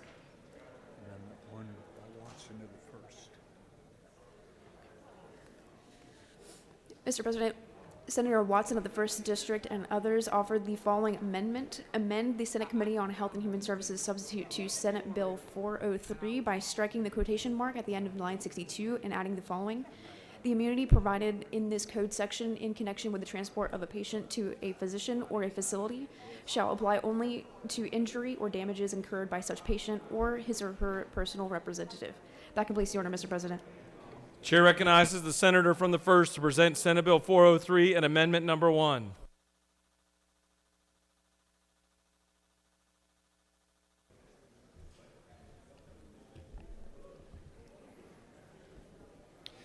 Thank you, Mr. President. I'm here to present SB 403. Basically, it establishes a statewide framework for community-based co-response teams to intervene in a public safety emergency, deliver mental health services, and divert an individual in crisis toward a continuum of care and all available community resources. Let me just explain and give an example, a little story of how this has evolved. The Talmadge Bridge in Savannah, a suspension bridge over the Savannah River, tall bridge. Unfortunately, we have at times people who come onto the bridge who are depressed and suicidal and jump off the bridge. So what is now happening in this behavioral crisis situation? I'm going to compare and contrast what's happening now to what has happened just as recently as 3 years ago. What's happening now is that a police officer, a law enforcement agent, comes on the bridge with a behavior specialist. But this law enforcement agent is part of the Sheriff's Department, Chatham County Police, one or the other. He is trained in behavior crisis. He has along with him a licensed clinical social worker or someone who's also trained in behavioral crisis. The example that when Mr. Beal and I visited the Behavioral Crisis Center that they gave us in this particular situation with a person on the Talmadge Bridge is they actually took up the director of the psychiatry residency program with them to the bridge. After discussion and counseling and more counseling and discussion, the director of the psychiatry residency program, noted that, that they could work with him, gained his trust, and they took him in what they had come in, an unmarked police car by the behavior specialist and the law enforcement agent who is not dressed in uniform, but who has a golf shirt, khakis. That is his uniform. Much less threatening, no blue lights, no sirens, a soft environment that they take him to the Behavior Crisis Center, in which they enter, not in the front door, but on the side door. Take him in the side door, and if he has a substance abuse disorder, he's detoxed. If this is a crisis, a psychotic break, whether related to unipolar or bipolar disorder, schizophrenia, then they are treated. They're plugged into the system. They may stay 24 hours, they may stay 48 hours. But they have a wraparound service that they enroll them in, and they follow up. They follow up within a day or two. They've made appointments with them. They follow up in a few weeks. Now let's step back 3 years ago, that what may have happened in the past. And I'm not throwing stones here, but what may have happened, and what happens many times when we have patients in crisis or with a psychotic break, is that 2 policemen respond. They may or may not have behavior crisis training, and many times they actually have to arrest the individual. And if there's no crisis stabilization unit, they take them to the emergency room. And I was sitting beside an emergency room physician last night, and he said, "Where is the worst place to receive mental health intervention?" And I'll tell you what he said. He sees this on a frequent basis, several times a day. He does the 1013s. The emergency room is the worst place to receive mental health care in a crisis, because what that individual may get, medicines that may or may not be the best thing for them at the time, into an environment that's certainly not soft and pastel colors, in a soft environment, in a non-threatening way that they have in the emergency room. They, at times, may stay there just a few hours, but at other times, and I know the senator from the 11th can certainly testify that his hospitals at times, they stay 2, 3, 4 weeks in the emergency room waiting for placement. Or they may end up, as my sheriff in Chatham County, Sheriff Wiltshire, will certainly testify, that they many times end up in jail. Not the place also to be in a behavior crisis or mental health crisis. That's the story. Now let me give you a few of the facts of what's going on in the state of Georgia. There's 6 places in the state, and I'm from Chatham County in Savannah, and I'm certainly proud to say that, that we were the first in the state, but we're certainly not the only ones in the state. Athens, Clark County, which has great statistics that I'll come back to. Gwinnett, Rockdale has a combo with 3 different entities there. Carrollton also has this kind of co-responder. Forsyth has done a really good job. They have done an excellent job with this. Cobb County has done a good job with this. So there are about 6 different places around the state, sort of pilots that you may want to look at that as, that has done this. Judge Sweat, who is a retired judge from Athens, along with the Lieutenant Governor, our President of the Senate, and legal counsel in the Lieutenant Governor's office, have driven this bill, and I think perfected this bill, and has set a framework for what we can expect throughout the rest of the state. Because we have these 6 pilots that are up and working and doing a really good job. The statistic that if you want to remember anything related to this particular entity is that in the past, in Athens, Clark County, 90% of these patients, I'll call them patients in behavior crisis, psychotic breaks, 90% were arrested. Now, over the past year, 10% are arrested. So they're not going to jail. They're going to an appropriate place where they can be plugged back into the system and treated appropriately.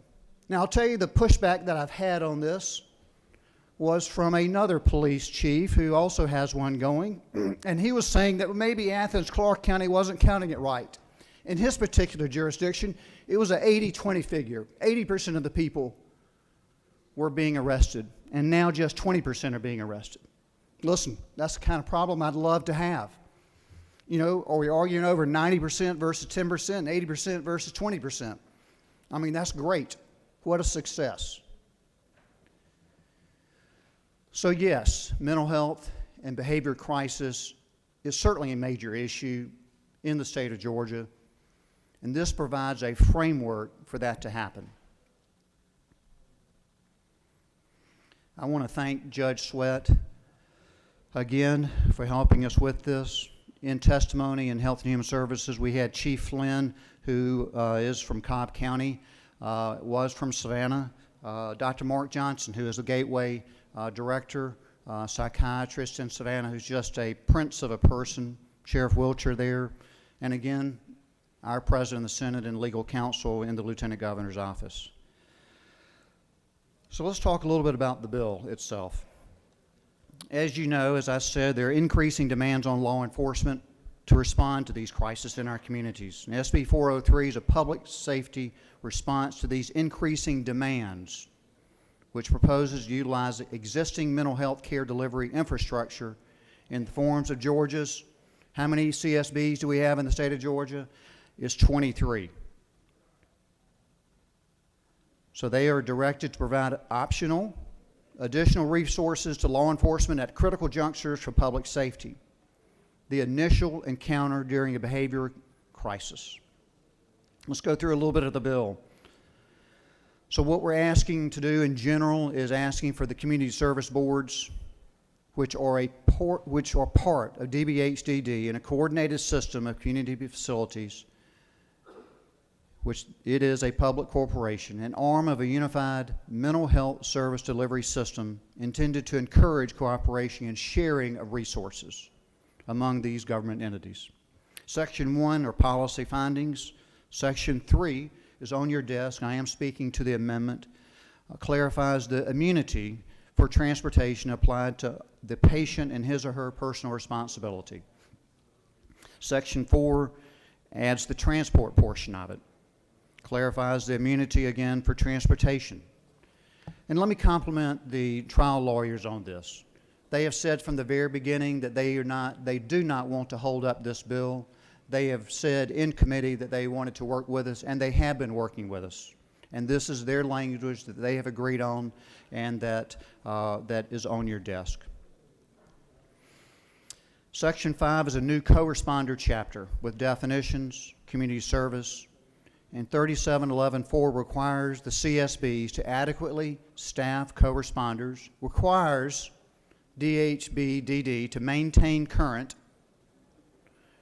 written list of emergency receiving facilities and available for transport for CSBs to access and provide to law enforcement.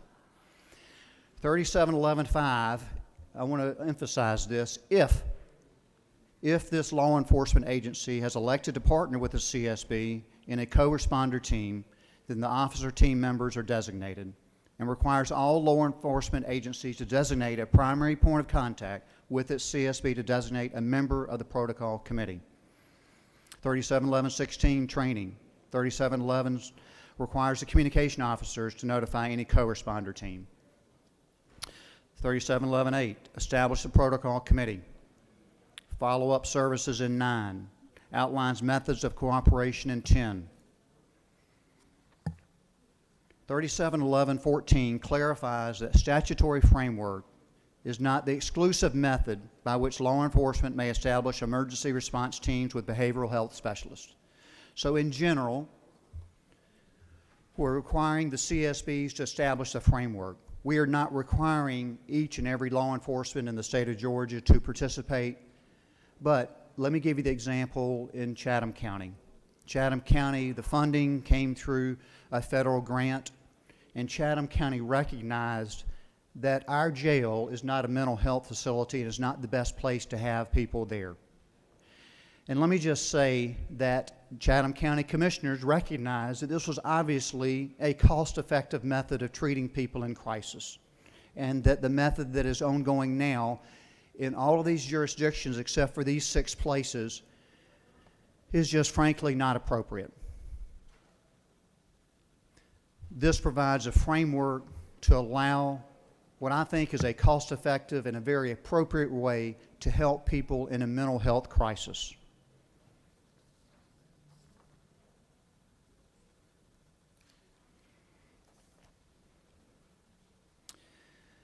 Mr. President, I'll be happy to answer questions. If not, I'll yield the well and ask for your favorable consideration.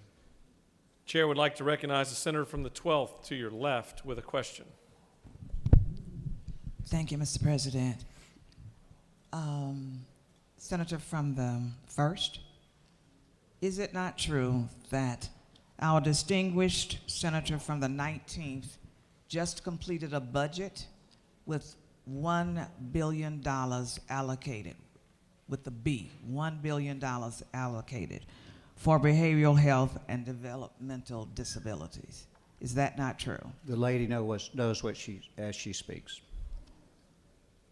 Is it also not true that as senators, as legislators of this body, elected by the people of the state of Georgia, the most important, one of our most important duties is to make sure that dollars are allocated, but not only allocated, but spent prudently, effectively, efficiently, and fairly? Absolutely. Thank you so very much. I hope my friends that providers are listening, because we'll be watching. Thank you so much. Thank you, Senator from the 12th. I think it goes to the role of government. I mean, certainly the role of government is bridges and roads and infrastructure, but it is for our most vulnerable people. And who is more vulnerable than a person who's in a behavior crisis? Thank you. Chair recognizes the senator from the 29th with a question. Thank you, Mr. President. Senator Yield. I will.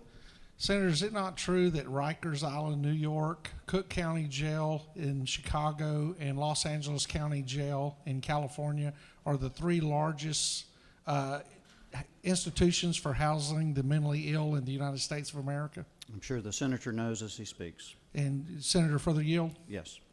Senator, is it not true that in 90% of all communities, the #1 facility where those with mental illness are being housed today are county jails? You know, that is true, and we're looking with this bill to provide a framework and to follow the lead of these other 6 places that have done that, and thank you very much for your question. And thank you, Senator, for this incredible legislation. Chair recognizes the senator from the 26th with a question.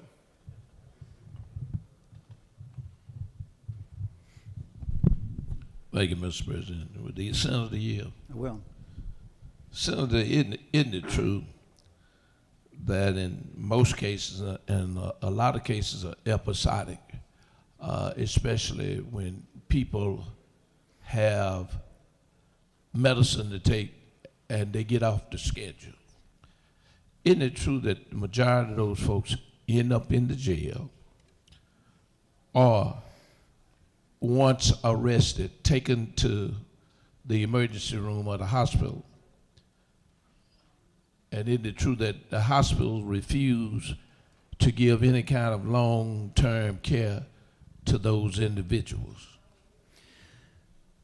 Well, Senator, that, you know, what you said sort of goes to the heart of what mental health is that many times, because of the disease process itself, they may not feel as if they are ill when you and I can obviously see that they are challenged at times. And if they're not taking their medicines, then many times they can come into a crisis and be in a situation that is just untenable for family members, healthcare providers, et cetera. It is a very difficult position. I don't want to say I'm not throwing stones at what's gone on in the past, but I think we understand things a little bit better, and I think this is a way forward that I think that we can lead with. So thank you for your question. Would the Senator yield further? Yes. Senator, isn't it also true, in order to put a dent in this crisis that we have in the state, it's going to take money? You know, absolutely. You know, it is certainly part of that, and that we just did the budget here. This framework requires the CSBs to do something that they are eager to do. And as I said, in the way the funding was done in Chatham County, we're not telling them how to do the funding. It may be federal involvement, it may be local involvement, it may be state involvement. But certainly, to answer your question, does it take money? At times, yes. But you got to remember too that will they be shifting? And here, I don't think it's our role necessarily as the state to be telling them how to handle this. We're going to give them the framework. What's going on in Bibb County may be different than what's going on the coast in Chatham County, which is what may be different just outside our windows here in Fulton County. They're different environments. Should they have police officers that are dedicated for behavior issues? You know, I think so. I think we can agree to that. But I think that's what they need to do. I don't need to tell them how to do it. We just need to provide them the framework to do that. Thank you. Senator, further yield. Senator, wouldn't it also be true then, in order to provide that framework, it takes money? And isn't it also true that if this great state decides to pass a constitutional amendment that deals with wagering in this state? That deals with what? Wagering. Oh, betting. Gotcha. Betting. That at least 30% of all that money should go to health. Give the people of the state of Georgia something that they can use rather than something that they put their money into. Appreciate your question. If there was a question in that, I'm not really sure, but that's not what this bill is doing, and all 6 of those places that have been doing it without wagering or betting or anything like that, but I appreciate your thoughts. The chair sees what you did there. Chair recognizes the senator from the 10th for a question. Thank you, Mr. President. Would the senator yield? Yes. Senator, thank you for this bill, by the way, and I'm just trying to, this question is around clarification, because I noticed over on page 3 on line 50 where you kind of enumerate some of the occupations that are, that this bill would apply to. In addition to physicians, psychologists, peace officers, the other one is attorneys. Under what scenario would an attorney need to be included in this provision? Yeah, do you mind if I grab that, grab that page?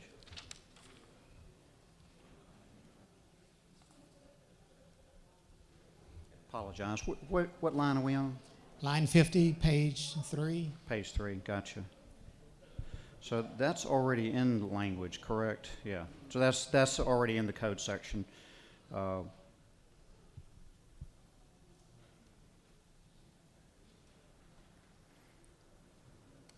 Yeah, so, I mean, to say that attorneys don't play a role in this, I mean, I'm certainly not there to exclude them, and we're not changing any of the language in that particular aspect of that. How do attorneys play a role here? Multiple different levels, whether, I mean, so a 1013 that I rarely sign, that the senator from the 32 signed a lot more than I did, relating to potential suicides. That's a legal document. And so they're held for 3 days before they're put in front of a probate judge. I think that's an opportunity for attorneys, and they may be represented, whether it's there are many other aspects and layers there that could be for attorneys too. Thank you. And they would, acting in that capacity, there's an opportunity for them to be involved in the transport as well. I'm assuming that those kind of conversations would happen during the transport of these individuals. Is that correct? No. No, listen, if you're on the bridge, I don't think we generally consult the attorney about that. Well, this 1013, no. So, but having to do with the transport and the immunity, yes, we did work that out, and they're good with that. And if we need to make further changes as we go along, we certainly will. Thank you, Senator. Chair recognizes the senator from the 19th for a question. Thank you, Mr. President. Senator Gill? Yes. Senator, I just want to ask you a few questions about the amendment, if you don't mind. Sure. The amendment, it seems to take that possibly in the original bill there was a little bit of an immunity provision that possibly went a little wider than we thought of in the committee. Is that how the amendment came up? That's accurate. Okay. And then, so if based upon the amendment now, immunity would extend to these providers who are providing transportation in the same way that it would provide or usually be provided in other folks who are in a governmental setting providing that transportation, Right. correct? Exactly. Law enforcement. Exactly. Will Yes. the senator further yield? Yes. And it's only to that person being transported, correct? That's correct. Will the senator further yield? Yes. And it's not to someone in the community who potentially would be involved in a car accident or anything like that? Is No, that- no. okay. Certainly, if they're acting recklessly, then that certainly does not give them immunity for. Absolutely not. Senator, thank you so much for working to make sure that these that there was parity in what you were trying to do and what was already current law. I appreciate your help. Thank you, and thank you for those series of questions. Looks like you've got one more if you still yield for questions. Yes. Chair recognizes the senator from the 41st. Senator, do you yield? I do. There have been so many questions that I'd just like some clarity. Isn't it true that this is a great bill for all Georgians? Thank you. Yes, it is true. And with that, I will thank the President of the Senate and his legal counsel and Judge Sweat and all of those involved, because this was certainly a big team and little me. Thank you very much. I ask for your favorable consideration. Thank you, Senator. Chair recognizes the senator from the 36th to speak to the measure.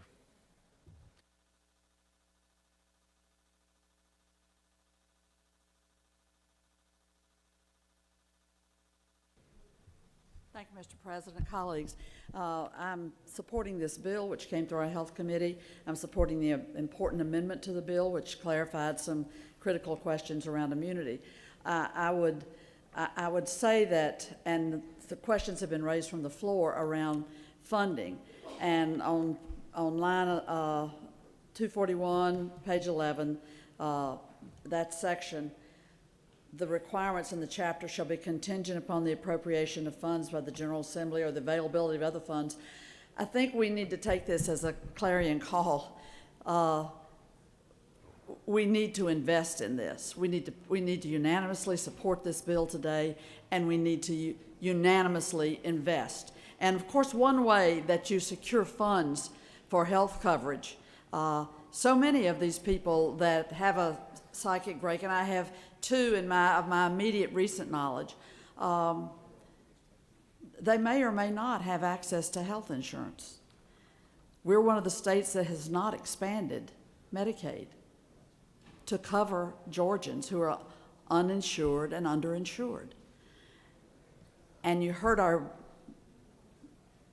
chairman, the senator from the 19th, as we walked through the little budget today and passed it unanimously. You heard him talk about the 5-to-1 match in federal dollars for the infrastructure bill.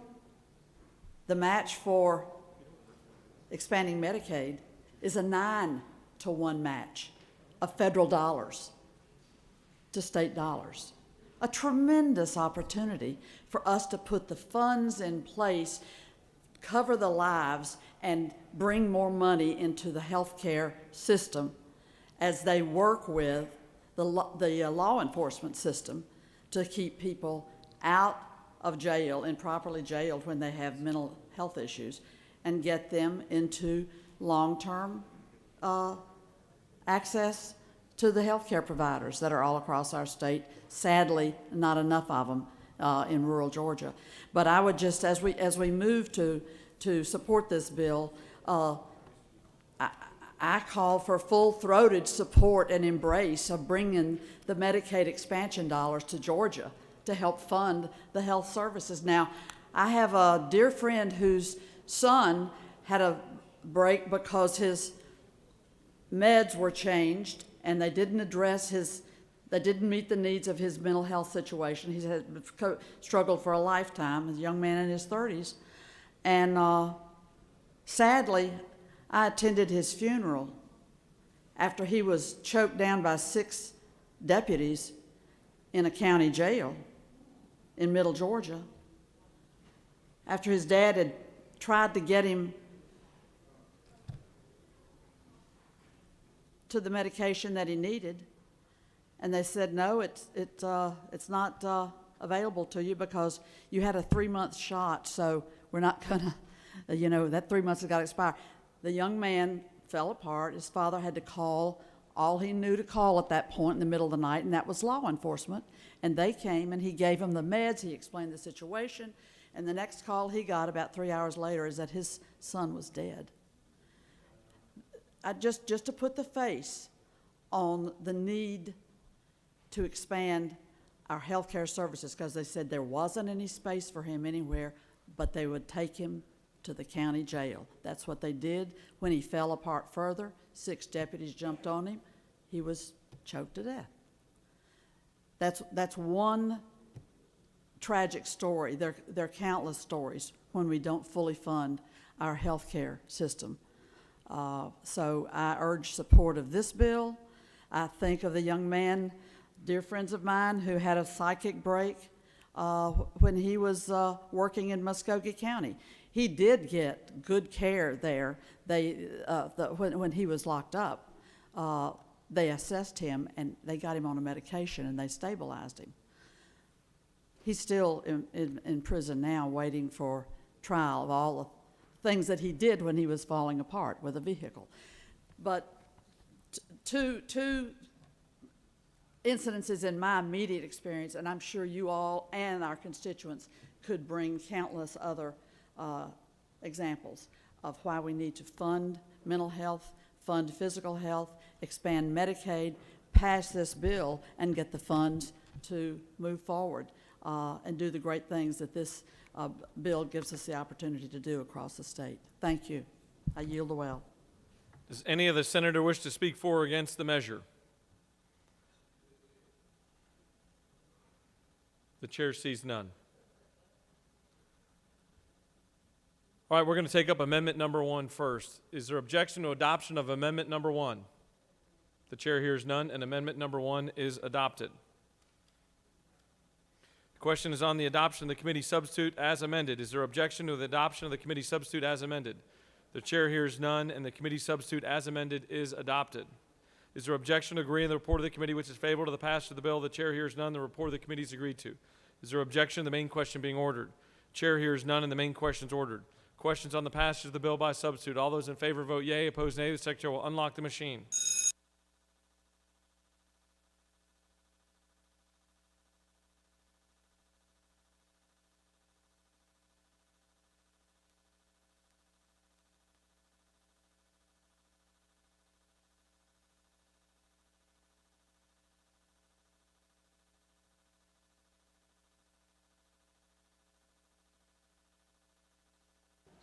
For what purposes does the pro tem rise? Parliamentary inquiry. State your inquiry.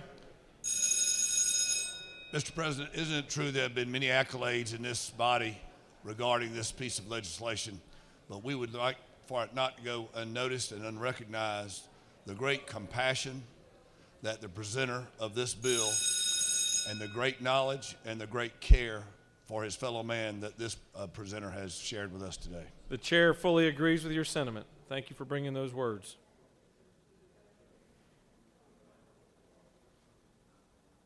On the passage of the bill, the yeas are 53, the nays are 0. This bill, having received the requisite constitutional majority, is therefore passed by substitute. I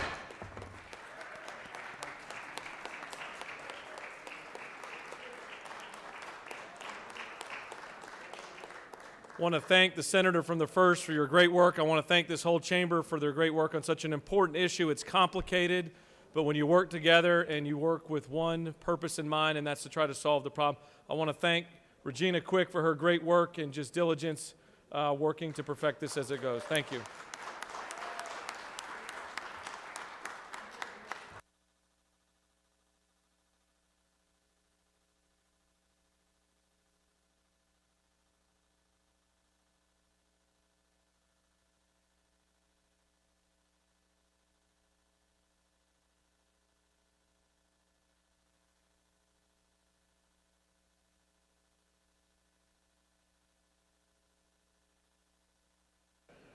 Mr. Secretary, can you please read the message from the House?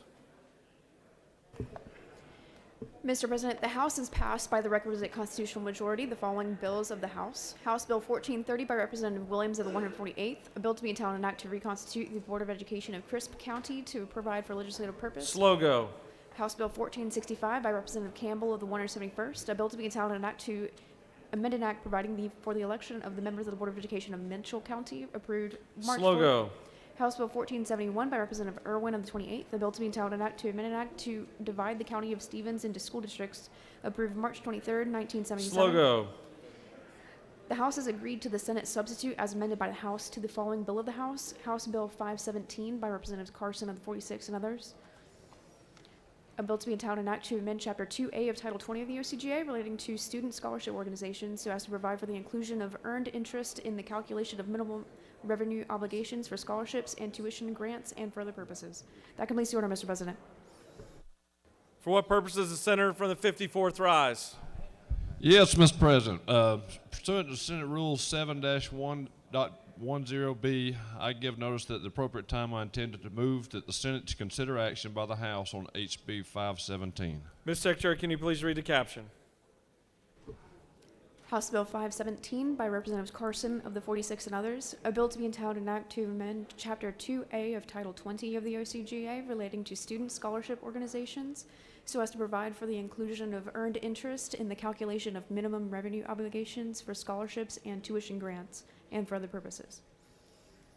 Mr. President, the Senate Committee on Finance recommends that this bill do pass. That completes the order, Mr. President. The senator from the 54th has given notice that he intends to move on the Senate to consider House action on House Bill 517. The appropriate time is the next legislative day, which is tomorrow. Chair recognizes the Majority Leader. Thank you, Mr. President. I move that the Senate stand adjourned until 10 a.m. on Friday, 4 March 2022. Mr. Secretary, can you please read your announcements? The Rules Committee will meet immediately upon adjournment in 4:50 today. The Agriculture and Consumer Affairs Committee will meet in Mez 1 at 2 p.m. today. The Regulated Industries and Utilities Committee will meet in 4:50 at 3 p.m. today. The Government Oversight Committee will meet at 4 p.m. in 307 of the CLOB today. All their committee meetings have been canceled. That completes the order, Mr. President. Does any other senator wish to make an announcement? Here's your chance. Chair sees none. The Majority Leader has moved that the Senate stand adjourned until Friday, March 4th, 2022 at 10 a.m. All those in favor of the motion signify by saying aye. Opposed, no. And the ayes had it early and often. Senate stands adjourned.